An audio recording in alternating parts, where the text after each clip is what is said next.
Ders bir tatil planlama. Hey Anna, yaklaşan gezimizi planlama konusundaki düşüncelerinizi almak istedim. Kesinlikle. Kaçacağımız için çok heyecanlıyım. Aklında ne vardı?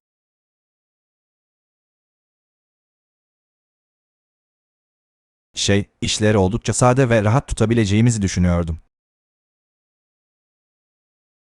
Kulağa mükemmel geliyor. İkimizin de gerçekten güzel ve keyifli vakit geçirdiğinden emin olmak istiyorum. Kesinlikle.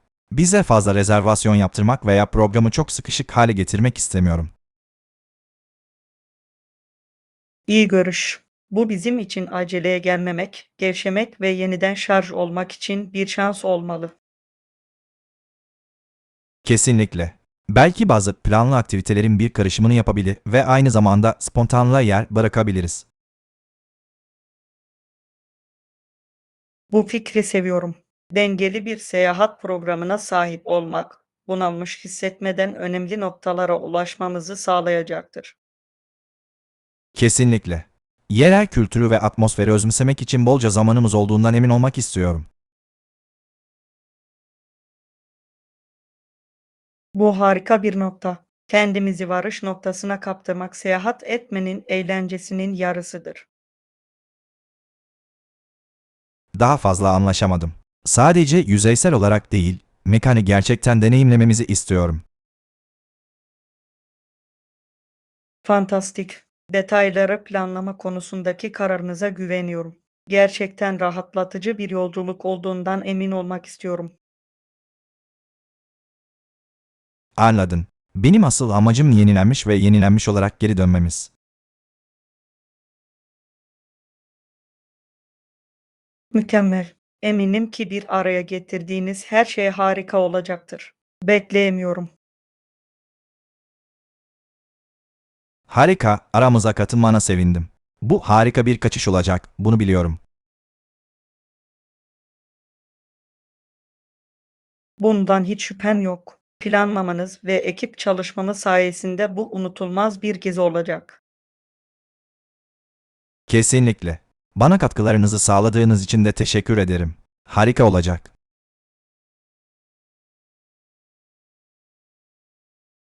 Kesinlikle. Her konuşmanda bunu daha da çok sabırsızlıkla bekliyorum. Aynı şekilde. Pekala, hadi şu tatil planlamasını başlatalım. Ders 2. Sulamanın doğru zamanı. He Anna, merak ediyorum, bitkilerimi sulamak için günün en iyi zamanı var mı? Ah, bu harika bir soru. Bildiğim kadarıyla bitkileri sabah erkenden sulamak genellikle en iyisidir. Sabah erken, öyle mi? Bunun ardındaki mantık nedir? Sabahları sulamak, bitkilerin günün ısısı çok fazla buharlaşmaya neden olmadan önce nemi emmesine olanak tanır. Görüyorum ki bu mantıklı. Peki ideal olan belirli bir zaman var mı, yoksa sabahın herhangi bir saati mi? İdeal olarak onları mümkün olduğu kadar erken sulamak isteyeceksiniz. Genellikle sabah 6 veya 7 civarında olması önerilir. Bunu bilmek güzel. Akşamları sulamayı hatırlamaya çalışıyorum ama bunun o kadar etkili olmayabileceğini görebiliyorum.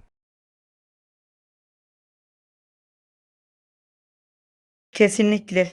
Suyun gece boyunca yapraklarda ve toprakta kalması daha olasıdır ve bu da mantar sorunlarına yol açabilir.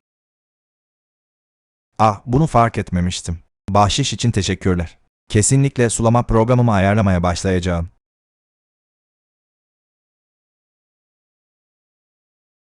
Kesinlikle. Sabahın erken saatleri en güzel noktadır. Bitkiler gün boyunca bu nemden gerçekten en iyi şekilde yararlanabilirler. Harika, bu tavsiyeyi paylaştığınız için teşekkür ederim. Bu, bitkilerimin sağlığı açısından büyük bir fark yaratacak.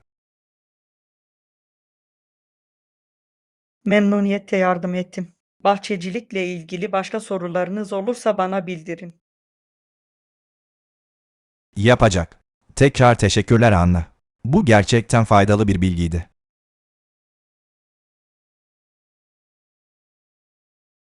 Ders 3: Geçmiş Noel'in ruhları. Hey Anna, geçen gece televizyondaki tatil özel bölümünü izledin mi? Hangisini kastediyorsun? Birkaç bayram programı vardı. Bir Nay şarkısının yeniden tasavvurunu yapan kişi. Bilirsin, üç ruh falan.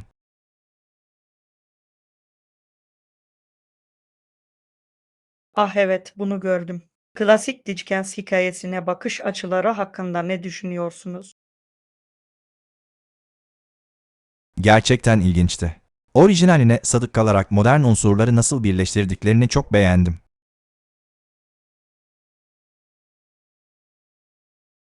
Kesinlikle. Geçmiş Noel ruhu, geleneksel versiyona çok güzel bir selam niteliğindeydi. Kesinlikle. Ve gelecek Noel ruhu o kadar meşhum ve düşündürücüydü ki.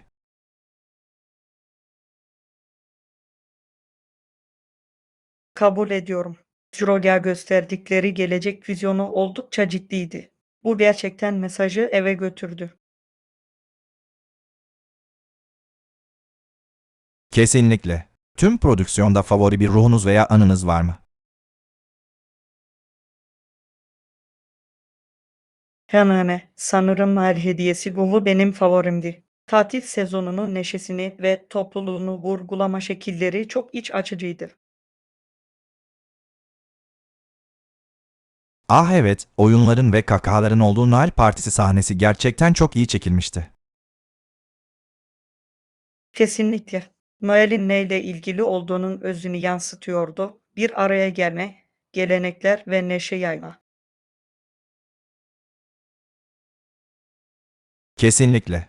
Bunun Stroge'un yaşadığı yalnızlık ve acıyla tezat oluşturmanın harika bir yol olduğunu düşündüm. Kesinlikle. Koşullarınız ne olursa olsun sezonun ruhunu benimsemenin önemini gerçekten ortaya koydu. Daha fazla anlaşamadım. Bir Noel klasiğinin güzel bir yeniden tasavvuruydu. Kesinlikle. İkimizin de o şenlik programına katılmaktan keyif almamıza sevindim. Ben de, tatil havasına girmenin mükemmel yolu.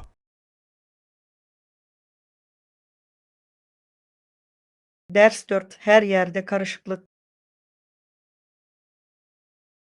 Hey Anna, geçen gece gittiğimiz tatil partisini hatırlıyor musun? Bunun hakkında ne düşündün? Dürüst olmak gerekirse tüm bu olanlar karşısında biraz kafam karıştı. Sen de aynısını hissetmedin mi? Evet, aslında yaptım. Biraz kafası karışan tek kişinin ben olmadığıma sevindim.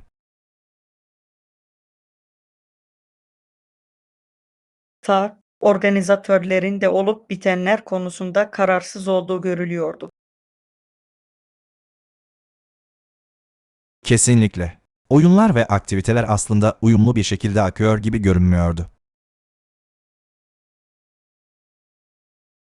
Kesinlikle. Ve süslemeler her yerdeydi. Tek iyi koordine edilmemiş.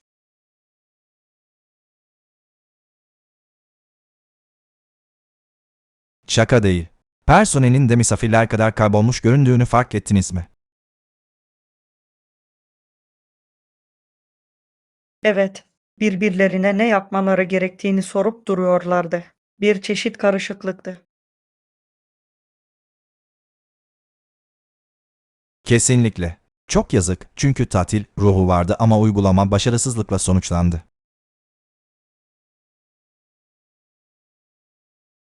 Kesinlikle. Gerçekten eğlenceli ve şenlikli bir zaman geçirmeyi sabırsızlıkla bekliyordum ama sonunda biraz kaotik bir his oluştu. Aynı şekilde. Umarım bu deneyinden ders çıkarırlar ve gelecek yıl daha gösterişli bir etkinlik düzenlerler. Parmaklar geçti. Çok büyük bir potansiyeli vardı ama kötü planlama gerçekten havayı bozdu. Kesinlikle. En azından dertleşecek birbirimize sahiptik. Kesinlikle. Karışıklığa rağmen birlikte ayakta durabildiğimize sevindim. Ben de. Katılacağımız bir sonraki tatil partisinin çok daha organize olmasını umuyoruz. Ders 5: Uzaktan çalışma ipuçları. Merhaba Anna, uzaktan çalışma kurulumunun nasıl gittiğini sana sormak istedim. Ah, aslında çok iyi gidiyor. Onunla iyi bir yola girdiğimi hissediyorum.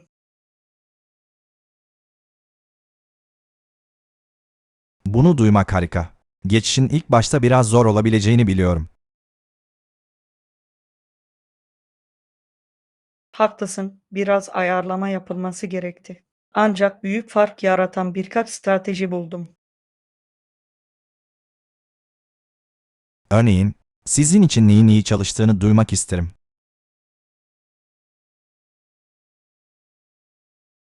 Öncelikle ekibim ve menajerimle düzenli olarak kontroller yapmaya dikkat ediyorum.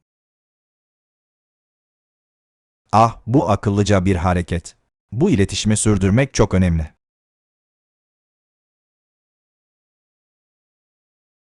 Kesinlikle.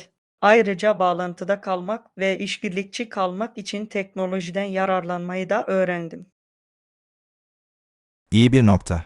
Video konferans ve proje yönetimi uygulamaları gibi araçlar çok önemlidir. Kesinlikle. Aynı fiziksel alanda olamadığımız durumlarda aradaki boşluğu kapatmaya yardımcı oluyorlar. Harika. Peki kendi zamanınızı ve üretkenliğinizi yönetmeye ne dersiniz? Ah, bu başka bir büyük olay. Açık bir günlük rutine ve belirlenmiş bir çalışma alanına sahip olmanın faydalı olduğunu düşünüyorum. Mantıklı. Bu yapıyı ve ayrımı oluşturmak gerçekten faydalı olabilir.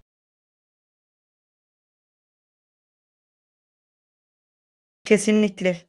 Odaklanmama ve evden çalışmanın neden olabileceği dikkat dağıtıcı şeylerden kaçınmama yardımcı oluyor. Hayal edebiliyorum. Ekibinizle açık iletişimin de çok önemli olduğuna eminim. Evet, kesinlikle. Açık diyaloglar kurmaya ve gerçekçi beklentiler belirlemeye dikkat ediyoruz. Bu harika bir tavsiye. Görünüşe göre etkili bir uzaktan çalışma yaklaşımını gerçekten belirlediniz. Kesinlikle bu yolda çok şey öğrendim. Ama benim için en iyi olanı bulmak buna değdi. Bu harika. Uzaktan kurulumu bu kadar iyi çalıştırabildiğinize sevindim. Ben de biraz alışma süreci oldu ama kendimi gerçekten üreten ve tatmin olmuş hissediyorum. Harika. Bu ipuçlarını paylaştığınız için teşekkür ederim. Uzaktan çalışmaya da devam ederken bana çok yardımcı olacaklar.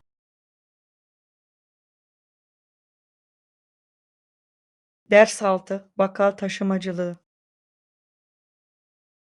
Hey Anna, bugün alışveriş listendeki her şeyi almayı başardın mı? Biliyor musun, yaptım. Aslında kendimle gerçekten gurur duyuyorum. İhtiyacım olan her şeyle eve geldim.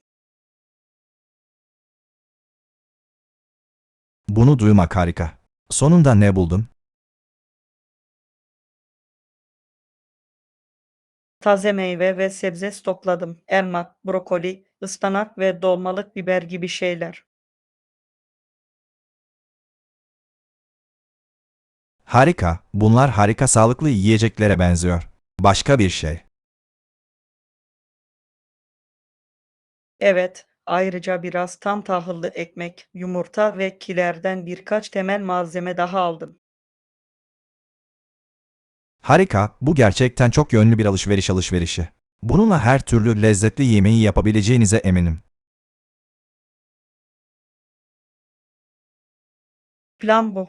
Bu hafta mutfakta yaratıcı olacağım için heyecanlıyım. Bahse girerim. İyi malzemelerle dolu bir buzdolabına ve kilere sahip olmak gerçekten olasılıkların kapısını açar. Kesinlikle. Ani satın almalardan kaçınmak için mümkün olduğunca listeme sadık kalmaya çalıştım. İyi iş. Markette dikkatinizi dağıtmak çok kolaydır. Ah, bana mı söylüyorsun? Ama bu kez bu isteğime direndim. Kendi kontrolümle gurur duyuyorum. Olman gerektiği gibi. Bu gerçek bir başarı. Aferin Anna.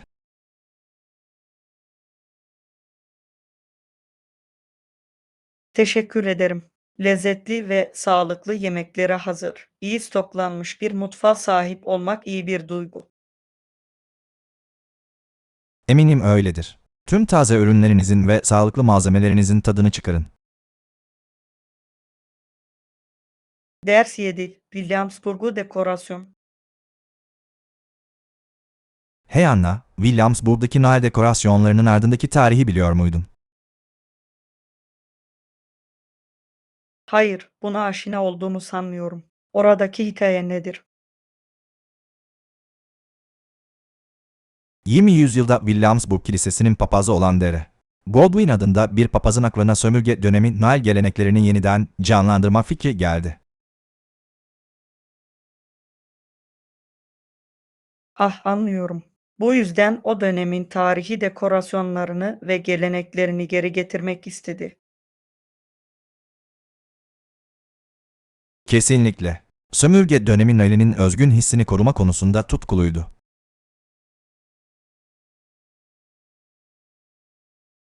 Bu gerçekten büyüleyici. Ne tür dekorasyon ve geleneklere odaklandı? Anladığım kadarıyla yaprak dökmeyen bitkiler, meyveler ve kurutulmuş meyveler gibi doğal, yerel kaynaklı malzemelerin kullanımını teşvik ediyordu. Oh, bu çok güzel, rustik bir görünüm yaratmış olmalı. Sömürge dönemine çok uygun. Kesinlikle. Ayrıca eski moda ilahiler ve mum ışığı hizmetlerini de yeniden canlandırdı. Ne kadar güzel. Tatilleri kutlamak için zamanda geriye gitmek gibi hissetmiş olmalı. Kesinlikle. Dere. Godwin, Williamsburg'un kolonyal Noel geleneklerini koruyan bir merkez haline gelmesine gerçekten yardımcı oldu. Bu harika bir miras. Onlarca yıldır bu gelenekleri sürdürebilmeleri harika.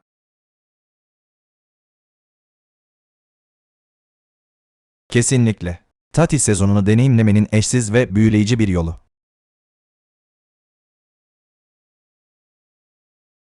Noel zamanı Williamsburg'u ziyaret etmeyi ve bir gün her şeyi değerlendirmeyi çok isterim. Ben de, tatillerin gerçek ruhuna girmenin mükemmel bir yolu gibi görünüyor.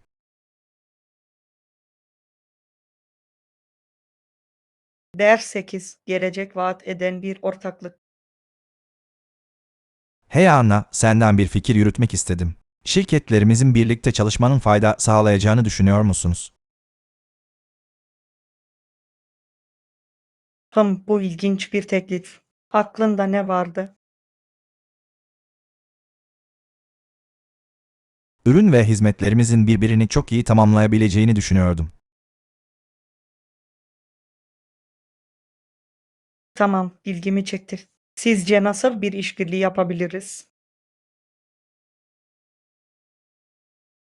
Bir tür stratejik ortaklık veya ortak girişim hayal ediyordum. Erişim alanımızı genişletebilir ve yeni pazarlara girebiliriz. Bu umut verici görünüyor. Hangi spesifik alanları keşfedebileceğimizi düşünüyordunuz? Belki bazı yeni ürün veya hizmetleri birlikte geliştirmeyi düşünebiliriz. Uzmanlığımızı ve kaynaklarımızı birleştirin. Bununla nereye varmak istediğini anlıyorum. Daha yenilikçi ve rekabetçi olmamızı sağlayabilir. Kesinlikle. Ayrıca çapraz tanıtım yapmayı ve birbirimizin müşteri tabanlarını paylaşmayı da keşfedebiliriz. Bu gerçekten akıllıca bir fikir. Şirketlerimizin yararlanabileceğimiz pek çok sinerjiye sahip olduğunu düşünüyorum. Kesinlikle. Bunun ikimiz için de kazan kazan durum olabileceğini düşünüyorum. Kabul ediyorum. Bu kesinlikle daha fazla araştırmaya değer. Olasılıkları tartışmak için bir toplantı ayarlamalıyız. Kulağa iyi geliyor. Buradaki potansiyel beni gerçekten heyecanlandırıyor. Bu ortaklığın dönüştürücü olabileceğini düşünüyorum.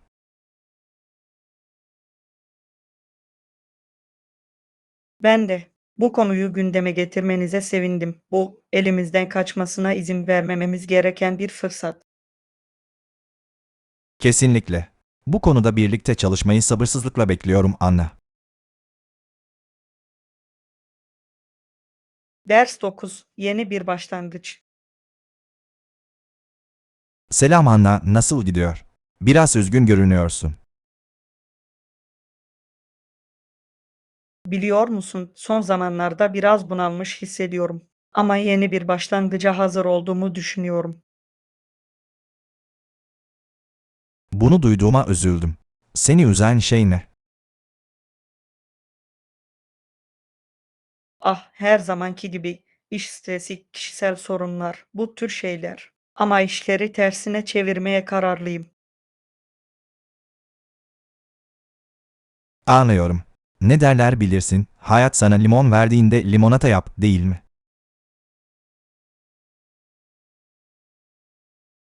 Kesinlikle. Artık kontrolü elime alma ve pozitiflere odaklanma zamanım geldi. Bu harika bir tutum. Kendinizi tekrar yoluna sokmak için aklınızda özel planlarınız var mı? Aslında öyleyim. Yaşam alanımı toparlayıp düzenlemeye çalışacağım. Başlamak için iyi bir yer gibi geliyor.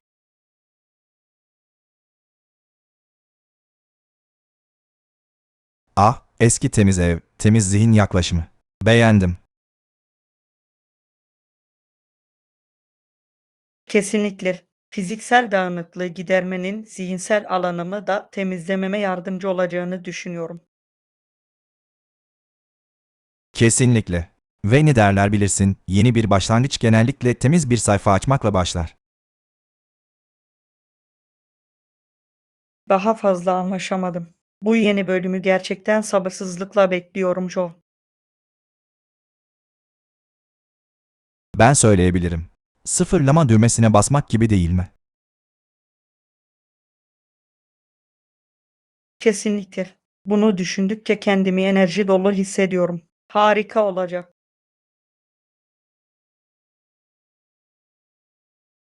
Bunu duyduğuma sevindim. Bu yeni başlangıcı mahvedeceğinizden hiç şüphem yok. Git onları al, Ana.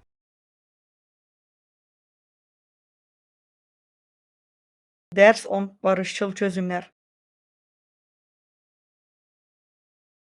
Ana, şu anda dünyanın durumu konusunda gerçekten endişeleniyorum. Bütün çatışmalar ve şiddet devam ediyor. Biliyorum, bu çok cesaret kırıcı. Çok fazla bölünme ve huzursuzluk varmış gibi geliyor, değil mi? Kesinlikle. Bu sorunlara nasıl barışçıl çözümler bulamadığımızı anlamıyorum.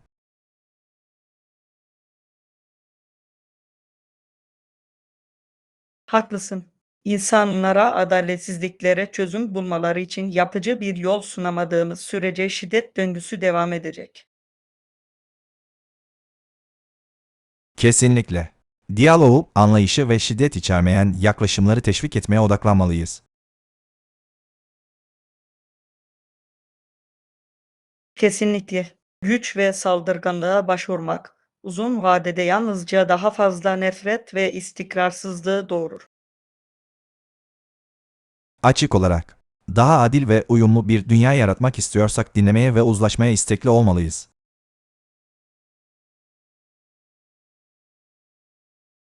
Kesinlikle diplomasi, arabuluculuk ve empati en köklü çatışmaları bile çözmenin anahtarıdır. Daha fazla anlaşamadım. Kalıcı, olumlu bir değişim görmeyi bekliyorsak bu değerleri modellememiz gerekiyor.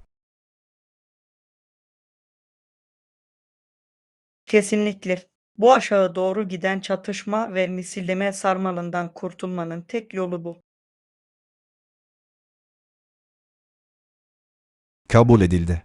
Dünyada görmek istediğimiz değişimin kendisi olmalıyız. Anlıyor musun? Kesinlikle. Eğer barışçıl bir yol bulamazsak sonuçlarının bu gezegendeki her ülke için çok ağır olacağından korkuyorum. Beni en çok endişelendiren şey bu. Sonuçta bu işte hepimiz birlikteyiz. Birlikte yaşamanın bir yolunu bulmalıyız.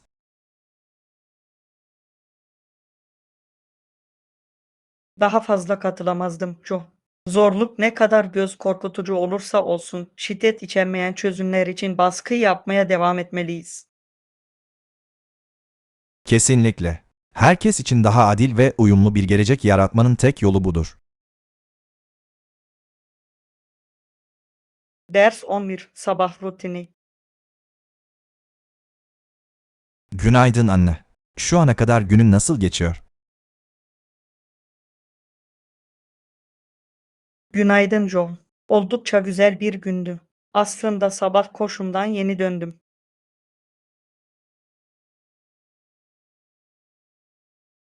Ah, güzel. Tekrar koşmaya başlamayı düşünüyordum. Bunu her gün yapmak için gerekli motivasyonu nasıl buluyorsunuz?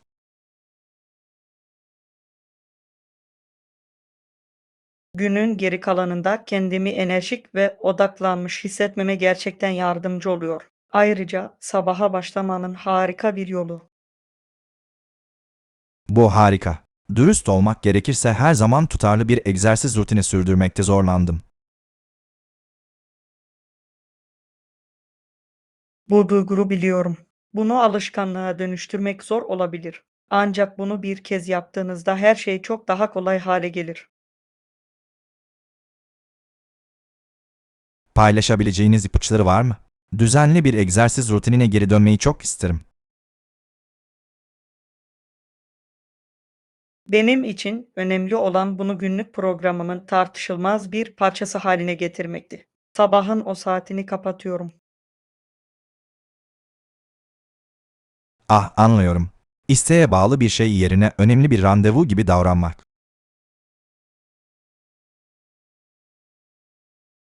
Kesinlikle. Ve başka sorumluluklar ortaya çıkmadan önce sabah ilk iş olarak yola çıkmanın en iyi sonuç olduğunu düşünüyorum.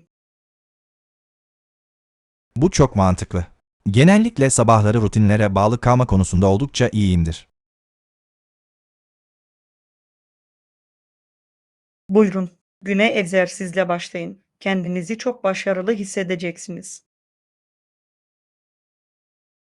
Kesinlikle deneyeceğim. Tavsiyen için teşekkürler Anna. Umarım kendimi iyi bir fitness rutinine geri döndürebilirim.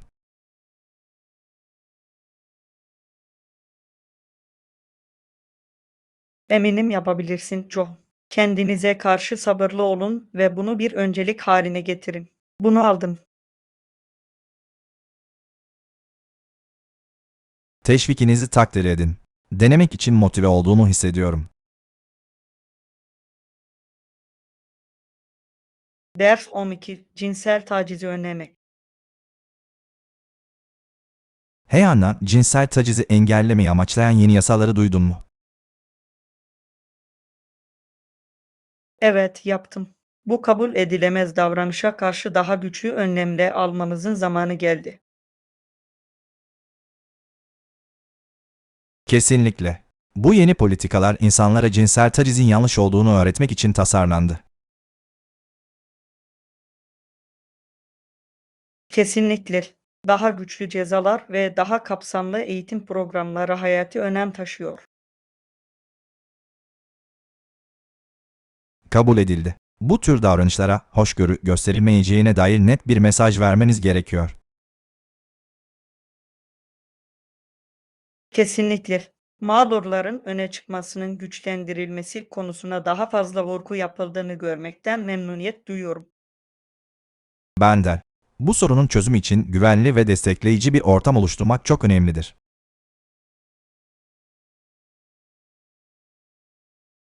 Kesinlikle. Bu yeni önlemlerin saygı kültürünün geliştirilmesinde önemli bir yol kat edeceğini düşünüyorum. Umarım. Uzun zaman oldu ama doğru yöne gittiğimiz konusunda iyimserim.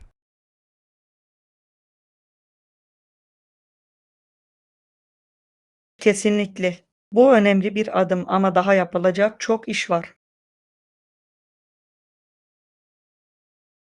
Hiç şüphe yok. Zihniyet ve davranışları değiştirmek zaman alır. Ancak bu gerekli ve asil bir mücadeledir. Kesinlikle. Toplumumuzda cinsel tacizin ortadan kaldırılmasında hepimizin oynayacağı bir rol var. Kabul edildi. Bağlılık ve uyanıklıkla daha güvenli, daha adil bir dünya yaratabileceğimize inanıyorum. Daha fazla katılamazdım, Joe. Bu hepimizi etkileyen bir konu ve bu zorluğun üstesinden gelmemiz gerekiyor. Kesinlikle. Bu yeni girişimlerin önemi konusunda aynı fikirde olduğumuza sevindim. Ders 13 tren seyahatini keşfetmek. Merhaba Anna, geçen gün bir arkadaşımla konuşuyordum. Bana bir sonraki yolculuğunda araba kullanmak yerine trene binmeyi denememi önerdi. Ah, bu çok ilginç.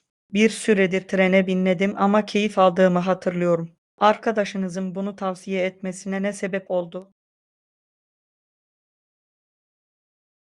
Bunun çok daha rahatlatıcı ve çevre dostu bir seyahat yolu olduğunu, ayrıca arkanıza yaslanıp manzaranın tadını çıkarabileceğinizi söylediler. Bu iyi bir nokta. Trenler, araba kullanmaya kıyasla kesinlikle daha sürdürülebilir bir seçenektir. Ve manzara gerçekten çok güzel olabilir. Kesinlikle. Tabiri caizse arkama yaslanıp arabayı başka birinin sürmesine izin verme fikri ilgimi çekiyor.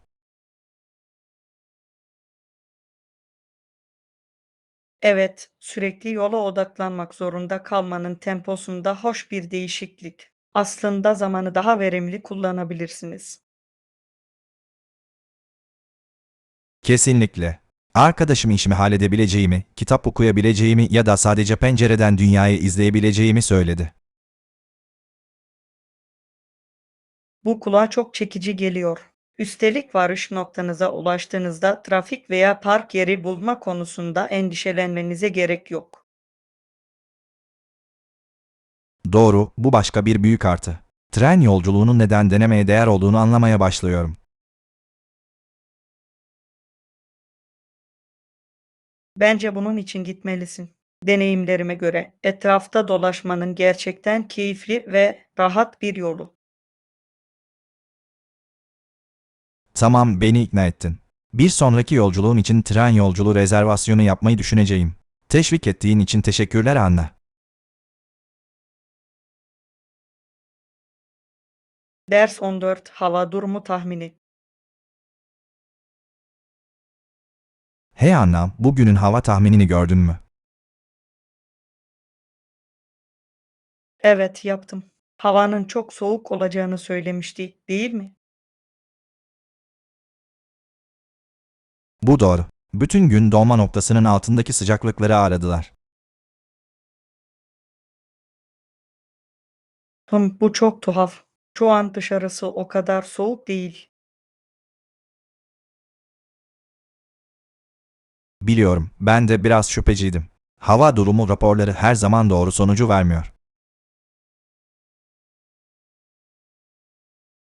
Çok doğru. Bazen aşırı abartırlar ya da hedefi tamamen kaçırırlar. Kesinlikle. Tahminlerin çok yanlış olması nedeniyle daha önce de planlarım mahvolmuştu. Ben de hava durumu tahminlerine göre kararlar vermek gerçekten sinir bozucu olabilir. Kesinlikle. Sanırım bazen bu tahminlere biraz ihtiyatla yaklaşmamız gerekiyor. Kesinlikle. Meteorologlar ellerinden geleni yapıyorlar ama doğa anının ne olacağı tahmin edilemez. Evet, şaka yapmıyorum. Bugün söylendiği kadar dondurucu olmadığına sevindim. Ben de her şey göz önüne alındığında bu aslında oldukça hoş bir hava. Doğru anladın. Tahmin nedeniyle planlarımızı değiştirmek zorunda kalmadığımıza sevindim. Aynı şekilde bazen tahminlere güvenmek yerine dışarıya bakıp kendi gözlerinizle görmek daha iyidir. Kesinlikle akılda tutulması gereken iyi bir ders. Hava tahminlerine her zaman güvenemezsiniz, orası kesin. Ders 15 Oda özellikleri. Hey Anna, şu ana kadar otel odası sana nasıl davranıyor? Harikaydı John. Oda gerçekten güzel ve rahat.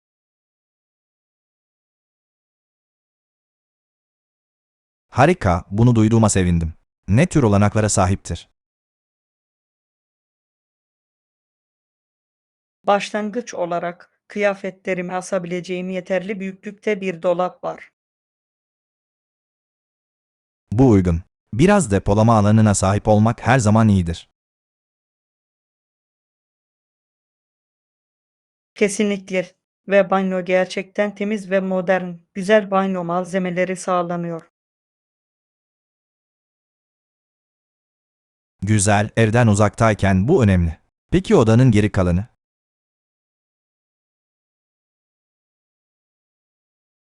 Yatak çok rahat ve eğer bir iş yapmam gerekiyorsa güzel ve büyük bir masa var. Kulağa mükemmel geliyor. Odanın başka yararlı özellikleri var mı?